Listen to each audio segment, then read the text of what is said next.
The lieutenant's hands trembled as he transmitted the surrender codes, his purple-tinged skin pale against the console lights.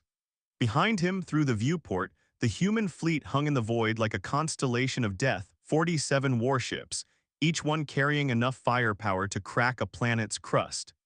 The Ktholu Defense Council had 17 minutes to accept unconditional surrender before the bombardment began. 17 minutes to save 3 billion lives. Fleet Commander, his communications officer whispered, her voice barely audible in the silent bridge. They've acknowledged receipt, no response yet. Commander Vextherin stared at the tactical display, watching the human vessels maintain their perfect formation. No fluctuation, no hesitation, no mercy in their mathematical precision. For 600 years, the Ktholu had expanded across 17 star systems, subjugating lesser species, building an empire upon the backs of those too weak to resist.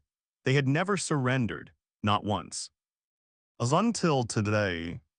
Tell me about the human combat record again, Vextherin said quietly, though he already knew every detail by heart. The lieutenant pulled up the file, his voice steady despite his fear. First contact with the Vrelix Collective 14 months ago, the Vrelix attacked a human mining colony with 12 warships. Humans responded with 3. The engagement lasted 11 minutes, all Vrelix vessels destroyed, no human casualties. The Torani incident. 8 months ago, the Torani attempted to annex a human-claimed system. Humans deployed ground forces for the first time. The Torani had superior numbers, fortified positions, and orbital support. The lieutenant paused. Humans won in 4 days. Torani casualties exceeded 90%. They surrendered unconditionally and have since applied for human protectorate status. Vextherin closed his eyes. The galaxy had watched in horror as humanity revealed itself, not as the backward primitive species the older empires had dismissed, but as something far more terrifying. Humans didn't just win wars, they annihilated. Their weapons technology exceeded anything the Council had encountered in centuries of expansion. Their tactics were brutal, efficient, and utterly without mercy. And now they had come for Ktholu. Commander, the communications officer said, her voice suddenly strained. New transmission incoming, it's from the human flagship.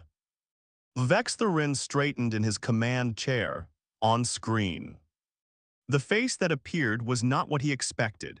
The humans the Ktholu intelligence services had profiled were described as aggressive, violent, almost feral in their approach to conflict. The being on the screen was middle-aged by human standards, with gray at the temples of his dark hair and deep lines around his eyes. He wore a simple uniform, unadorned with the elaborate medals and insignia that Ktholu commanders favored. I'm Admiral James Chen, the human said, his voice calm, almost gentle. I'm speaking directly to whoever is in command of your defense fleet. Vextherin found himself standing before he realized he'd moved. I am Commander Vextherin of the Ktholu Defense Council. I have transmitted our unconditional surrender as per your terms. The human's expression didn't change. I've received your transmission, Commander. Before I accept, I need to ask you a question. The bridge went silent. Every officer turned to face the screen, waiting. Your forces have committed what my government classifies as crimes against sentient life across 17 systems. We have extensive documentation of the Ktholu labor camps on Vrelix Prime, the purges on Torani colony worlds, and the biological experiments conducted on the Felari. The Admiral's eyes were steady, holding Vextherin's gaze through the light years between them. Given these circumstances, why should I accept your surrender instead of proceeding with the bombardment? Vextherin felt his heart stutter. This was not how conquerors spoke. This was not the brutal, simplistic humanity the intelligence reports had described.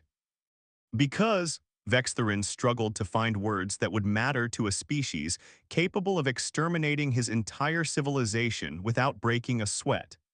Because surrender is the honorable path when defeat is certain. Because the lives of 3 billion Ktholu civilians should matter more than revenge for past crimes. Admiral Chen was silent for a long moment. When he spoke again, his voice was even softer.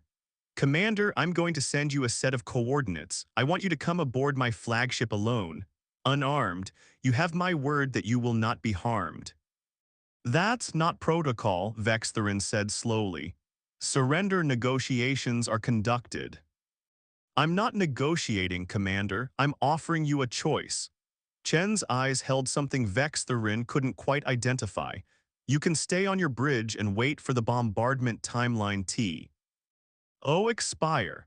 Or you can come talk to me and maybe understand why I'm asking you to surrender instead of simply destroying you. Well, the transmission ended. Vextherin stood motionless as his bridge crew stared at him in disbelief. The calculations were simple. If he stayed, billions would die. If he went, he might die alone, but there was a chance, however small, that he could save his people. Prepare a shuttle, he ordered. Single passenger, no weapons, no escort. Commander, I must protest, his executive officer began. That's an order, Lieutenant. Vextherin moved toward the exit, his legs steady now despite the terror coursing through him. If I don't return in 1 hour, transmit our complete surrender again. Beg if you have to. Do whatever it takes to keep our people alive. The shuttle ride to the human flagship took 19 minutes. Vextherin spent every second studying the vessel through the small viewport, trying to understand the species that had built it. The ship was enormous, easily 5 times the size of his own flagship, but its design spoke of function over form. No elegant curves, no artistic flourishes, just pure, efficient lethality given physical form. When the shuttle docked and the hatch opened, Vextherin expected to be met by armed guards. Instead, a single human woman in a simple uniform waited for him. She was young by the standards of her species, with close-cropped brown hair and eyes that held neither hatred nor fear as they looked upon him. Commander Vextherin, I'm Lieutenant Commander Sarah Okonkwo. Admiral Chen is waiting for you. Please follow me.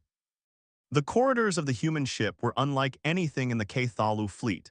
No displays showing weapons readouts or tactical information. No propaganda posters celebrating military victories. Instead, Vextherin saw images, paintings, photographs, holographic sculptures that depicted scenes of beauty and tragedy. A human child playing in what appeared to be rain. 2 humans embracing, their faces contorted with grief. A landscape of impossible colors under a sky with 2 suns. Your ship is unexpected, Vextherin said as they walked. Okonkwo glanced at him. The Admiral believes that being surrounded only by reminders of war makes it too easy to forget why we fight them. Why do you fight them? Vextherin asked, genuinely curious. Your species could have remained isolated, hidden in your corner of the galaxy. Instead, you've engaged in conflict with every major power you've encountered. The lieutenant commander stopped at a door and turned to face him fully. Have you ever visited the Felari homeworld, Commander? Vextherin stiffened. That's restricted territory under Ktholu jurisdiction. I asked if you'd visited it, not if you had permission. Her eyes were hard now.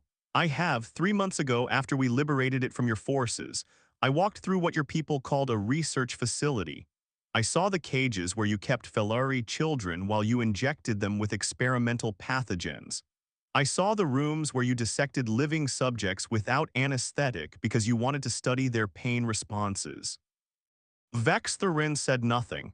What could he say? He had known about the facilities, every senior commander did, but he had never visited them, never wanted to see. I'm not telling you this to shame you, Okonkwo continued, her voice controlled but intense. I'm telling you so you understand something about humans that your intelligence services apparently missed. We don't fight because we enjoy violence. We fight because we've seen what happens when we don't. And when we do fight, she paused. Well, you've seen the results. She opened the door. The Admiral is through here. The room beyond was not a command center or a tactical chamber. It was simply an office, with a desk, chairs, and more of those strange human artworks covering the walls. Admiral Chen stood by a viewport, his back to the door, watching the Ktholu fleet hang in the void below. "Thank you for coming, Commander," he said without turning. "Please sit. Can I get you something to drink, water? We don't have anything compatible with Ktholu biology, I'm afraid." Vex the Rin remained standing. "Admiral, with respect, my people have 17 minutes before your bombardment begins. I would prefer to." "Your people have as long as they need." Chen finally turned, and Vex the Rin saw that same unreadable expression from the transmission. "I suspended the timeline the moment you launched your shuttle." The relief that washed through Vex the Rin was so intense he nearly staggered. "Then you'll accept our surrender." "I haven't decided yet." Chen moved to a small table and poured himself a glass of water. "Tell me something, Commander. What do you think is going to happen to your empire if I accept your surrender?" Vex the Rin frowned. "The terms you transmitted were clear. Ktholu will dismantle its military, pay reparations to the spee. Size we've harmed and submit to human oversight." "That's what the document said, yes. But I'm asking you what you think will actually happen, not the official version, the truth." Vex the Rin considered lying, but something in the human's eyes discouraged it. "Civil war most likely, the military will fracture, hardliners will refuse to accept the terms. The civilian government will collapse within months. Within a year, Ktholu will be fighting itself more brutally than we've ever fought any other species." Chen nodded slowly. "That's what our analysts predicted too, which brings me to why I asked you here." The Admiral moved to his desk and activated a display. It showed a star chart, Ktholu space highlighted in red, surrounded by the territories of a dozen other species. 600 years ago, your species was confined to a single world, just like mine was 200 years ago. You expanded, encountered other species, and decided that conquest was easier than cooperation. You built an empire through violence, and for 6 centuries it worked." Chen tapped the display and the chart shifted to show casualty figures. "But look at the cost. The Vrelics lost 40% of their population to your labor camps. The Torani lost 2 colony worlds to your purges. The Felari," he paused. "The Felari lost almost everything." "Is this the part where you tell me how evil my species is?" Vex the Rin asked quietly. "Because I already know, we all know, we just chose not to think about it." "No, this is the part where I tell you what I've learned about humans in my 40 years of service." Chen sat on the edge of his desk, his posture relaxed but his eyes intense. "We're not that different from you, Commander. 200 years ago, we were still fighting among ourselves. We had slavery, genocide, weapons capable of destroying entire cities. We were just as capable of cruelty as your species." "What changed?" Chen smiled, but there was no joy in it. "We almost destroyed ourselves. 3 times we came within hours of launching weapons that would have rendered our homeworld uninhabitable. Each time we pulled back, not because we suddenly became better people, but because enough individuals made the choice to prioritize life over victory." The Admiral stood and moved to one of the artworks on the wall, a painting of humans standing in lines, extending their hands to help others climb out of what appeared to be a massive crater. "This is from the resettlement about 60 years after we nearly destroyed ourselves. Millions of humans were displaced, starving, dying, and other humans who had every reason to hate them who had fought against them just years before chose to help them rebuild. Not because they were ordered to, not because it was strategically advantageous, but because they looked at suffering and decided it was wrong." Vex the Rin studied the painting, trying to understand. "You're saying your species changed because of kindness." "I'm saying kindness is a choice, and it's the hardest choice any species can make." Chen turned to face him. "Your intelligence services have documented our military capabilities. They know about our weapons, our tactics, our willingness to use overwhelming force when necessary. But they've completely missed the most dangerous thing about humans." "What's that?"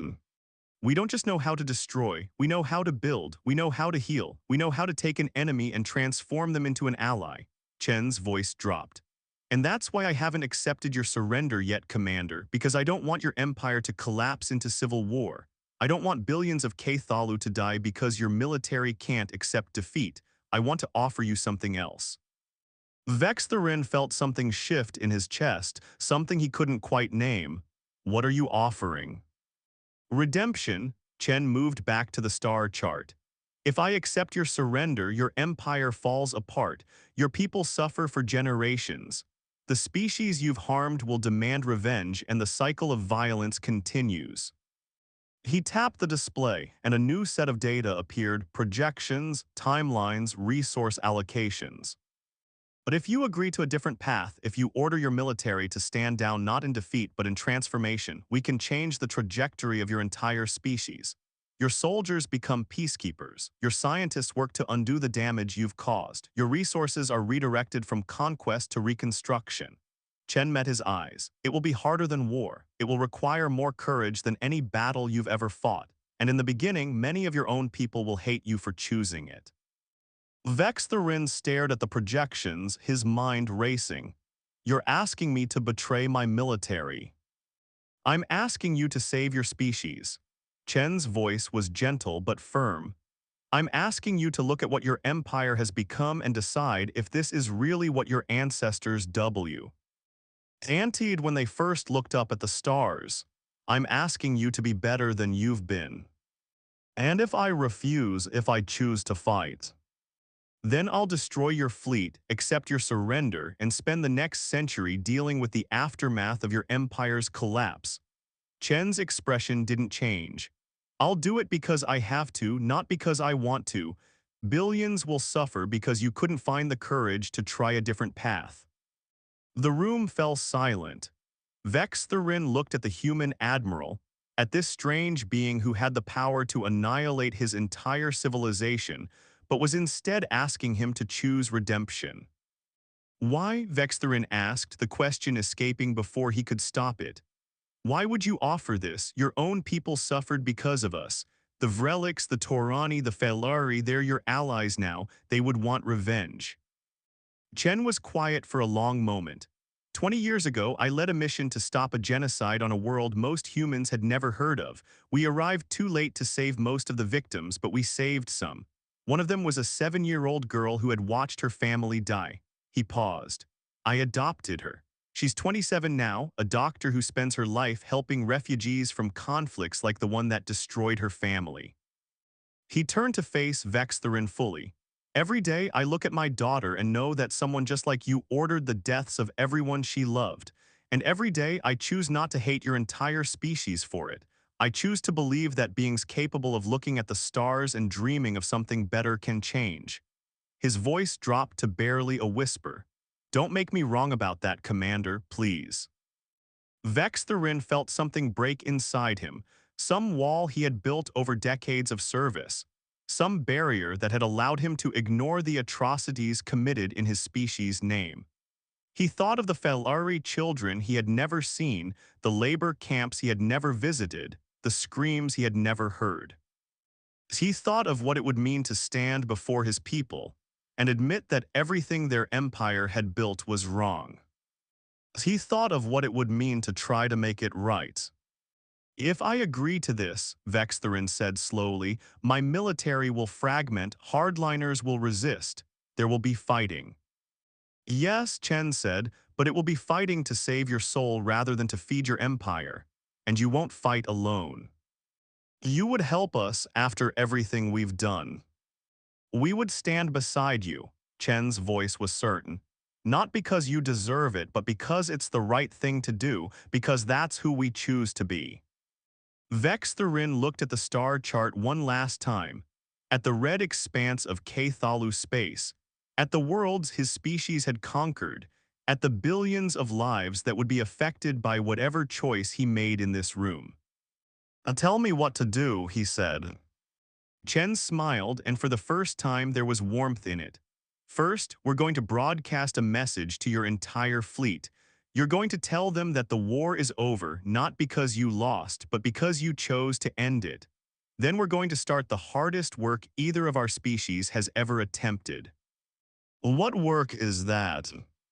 teaching 3 billion Ktholu that mercy isn't weakness, that surrender isn't shame, that the bravest thing a warrior can do is lay down their weapons and pick up something better.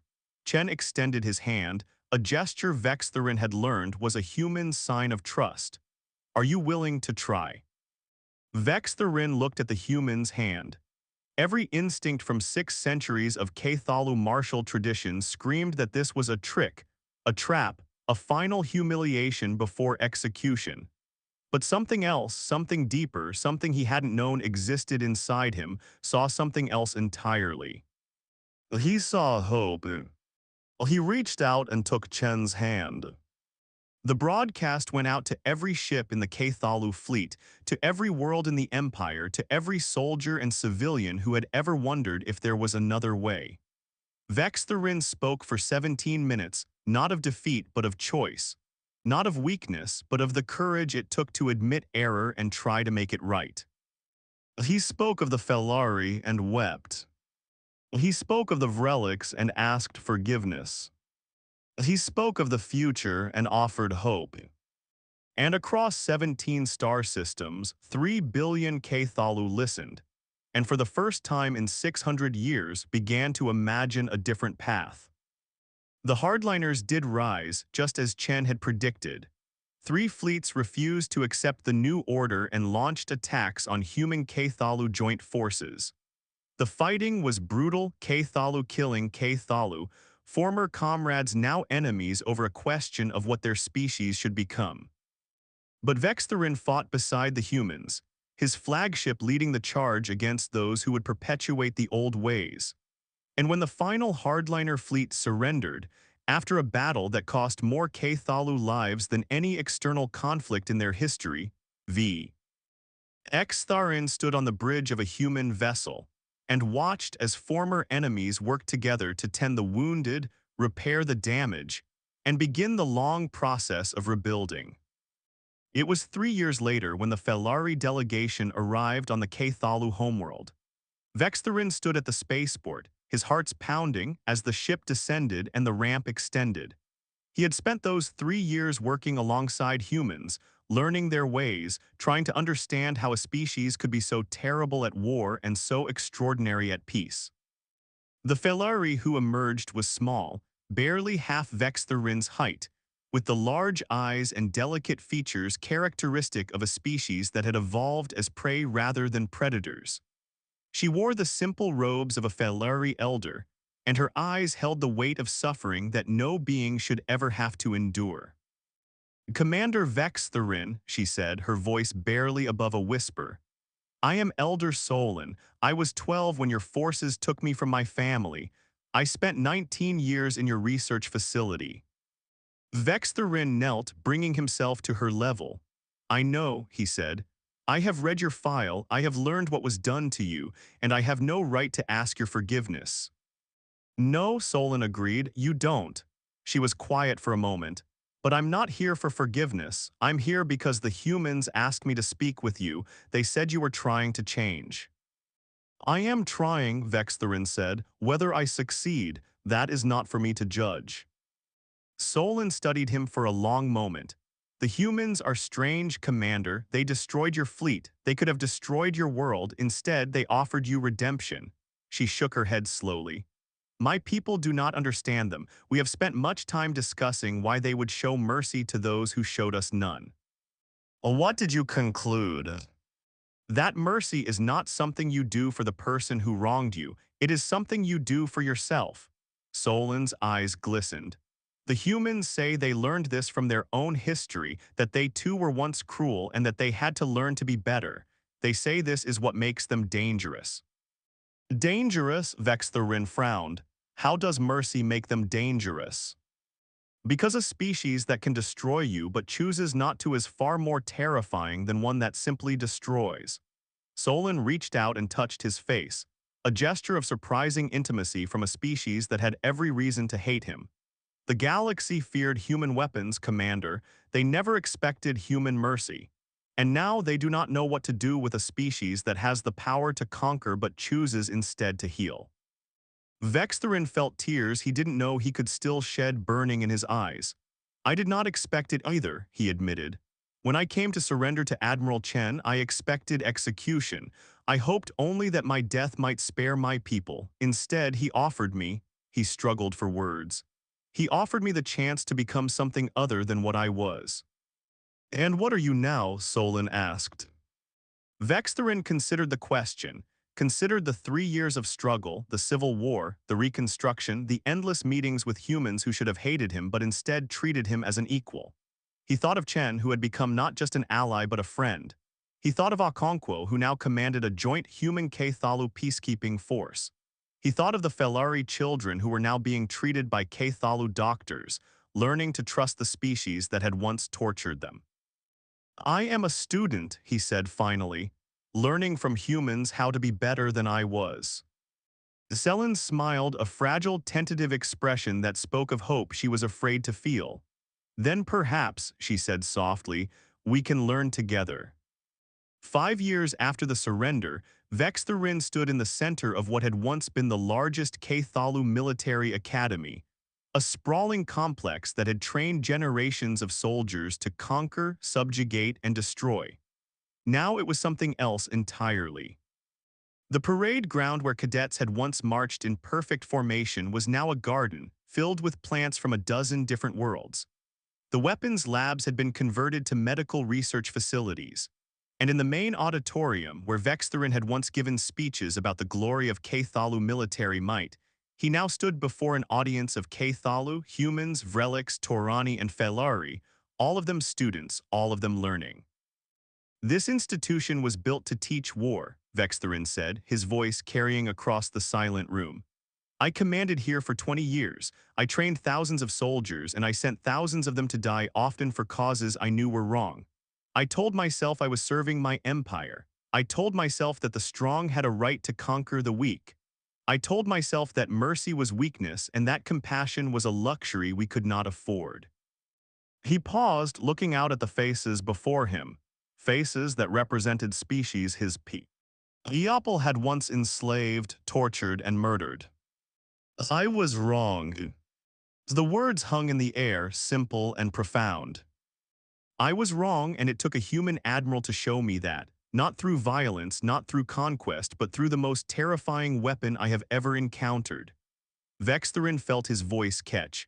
Kindness. The humans looked at us, at everything we had done, at every crime we had committed, and instead of destroying us, they offered us a choice.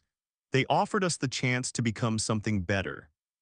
He stepped down from the podium and walked among the students, stopping to meet the eyes of each species in turn.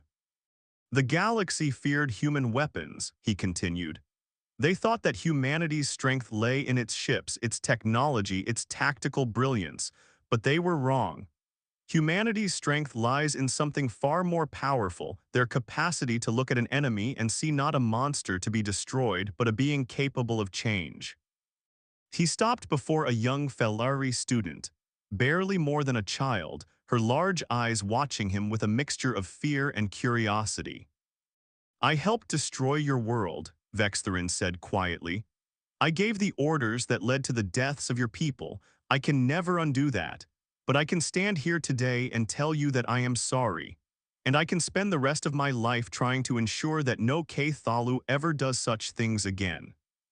The Felari child reached out and touched his hand, a gesture so simple, so profound, that Vextherin felt something inside him finally begin to heal. That, he said, turning back to face the audience, is the lesson of this place. Not how to fight, but how to heal. Not how to conquer, but how to cooperate. Not how to destroy our enemies, but how to transform them into allies. He returned to the podium and looked out at the assembled students, representatives of a dozen species, all of them learning together, all of them growing together. The humans taught us that mercy is not weakness, that surrender is not shame, that the bravest thing any being can do is admit they were wrong and try to make it right. Vextherin's voice grew stronger. They taught us that the most powerful weapon in the galaxy is not a ship or a missile or a soldier. It is the choice to be kind when cruelty would be easier. He raised his hand, and behind him, a display activated, showing the stars of the galaxy. hundreds of points of light representing hundreds of worlds. Today, this academy graduates its first class of peacekeepers. You will go out into that galaxy not to conquer but to protect, not to destroy but to build. And when you encounter those who, like us, have lost their way, he paused, feeling the weight of the moment. Show them what the humans showed us, give them the choice we were given, teach them that redemption is possible, that change is real, that no being is beyond hope. The students rose to their feet, a wave of movement that swept through the auditorium like a tide. Humans and Ktholu, Vrelix and Torani, Felari and a dozen other species, all standing together.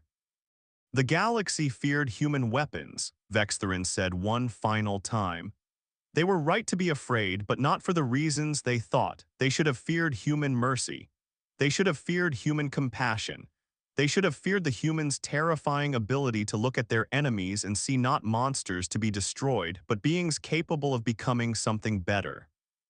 He looked out at his students, the future of a galaxy that was slowly, painfully, beautifully learning to heal. Now go, he said softly, and be as terrifying as the humans who saved us all. 10 years after the surrender, Admiral James Chen stood on the observation deck of a ship that bore his name, the CNS Redemption, first of a new class of vessels designed not for war but for peace. Behind him, representatives of 47 species gathered for a ceremony that would have been unthinkable a decade earlier. The Treaty of Stars, they called it, the first galactic agreement that included every known sentient species. No conquest, no coercion, no threats, just beings who had learned through pain and struggle and the terrifying power of mercy that cooperation was stronger than domination. Admiral, Commander Vextherin's voice came from behind him, still carrying traces of the accent that marked him as Ktholu even after years of working alongside humans. The delegation from the Velthari is ready to sign. Chen turned and smiled at his old friend, because that's what Vextherin had become, against all odds and all logic. The former commander of the Ktholu Defense Fleet now served as the head of the Galactic Peacekeeping Force, a position that placed him in charge of soldiers from species his people had once enslaved. How are they handling it? Chen asked. The Velthari have been isolationist for centuries. They're terrified, Vextherin admitted. They've heard the stories about what happened. Ned to the Ktholu about how humans defeated us without firing a single shot at our homeworld. They think you're here to conquer them. And what do you tell them? Vextherin was quiet for a moment. I tell them the truth, that humans could have destroyed us but chose not to, that you offered us redemption when we deserved annihilation, and that the most dangerous thing in the galaxy isn't a weapon, it's a being willing to show mercy to those who don't deserve it. Chen laughed softly. You've become quite the philosopher, Commander. I've become what you taught me to be. Vextherin moved to stand beside Chen at the viewport, looking out at the stars. When I first came to your ship, I thought I was walking to my execution. I had made my peace with death. What I didn't expect was to find hope. Hope is dangerous, Chen said. It makes people believe that things can change. Exactly, Vextherin turned to face him. The galaxy feared human weapons because weapons are understandable. You can count them, measure them, prepare for them. But hope, mercy, the idea that enemies can become friends, he shook his head slowly. That's terrifying. It means everything you thought you knew about the universe could be wrong. A chime sounded, signaling that the ceremony was about to begin. Chen straightened his uniform, a simple affair, unadorned with medals or insignia, just as it had been 10 years ago when he had offered a defeated enemy a choice instead of a death sentence. Ready, Vextherin asked. No, Chen admitted. I'm always afraid that this will all fall apart, that the old hatreds will resurface, that someone will decide that mercy was a mistake and go back to the old ways. And if they do? Chen smiled, the same gentle, determined smile that had convinced a terrified Ktholu commander to take a leap of faith a decade earlier. Then we offer them the choice again, and again, and again. as many times as it takes. Because that's who humans are. Because that's who we choose to be. Chen moved toward the door, then paused and looked back at his friend. The galaxy feared our weapons, Commander. They were right to be afraid, but they should have feared our mercy more. Weapons can be defeated. Mercy can only be matched by mercy, and when you show it to those who expect only destruction, it changes everything. Vextherin watched him go, thinking of all that had changed since that day when he had flown to a human ship expecting to die. Thinking of the Felari child who had touched his hand. Thinking of the academy where former enemies now learned together. Thinking of the galaxy that was slowly, painfully, beautifully learning to heal. He thought of mercy and he smiled. The ceremony began, and 47 species signed a document that promised nothing but offered everything. The chance to be better than they had been, the hope that the future could be different from the past. The terrifying, revolutionary idea that even the worst enemies could become the closest friends. And in the stars above, a human ship that carried no weapons watched over them all. A reminder that the most powerful force in the galaxy was not destruction, but the choice to build instead. The galaxy had feared human weapons. They never expected human mercy. And in the end, that mercy saved them all.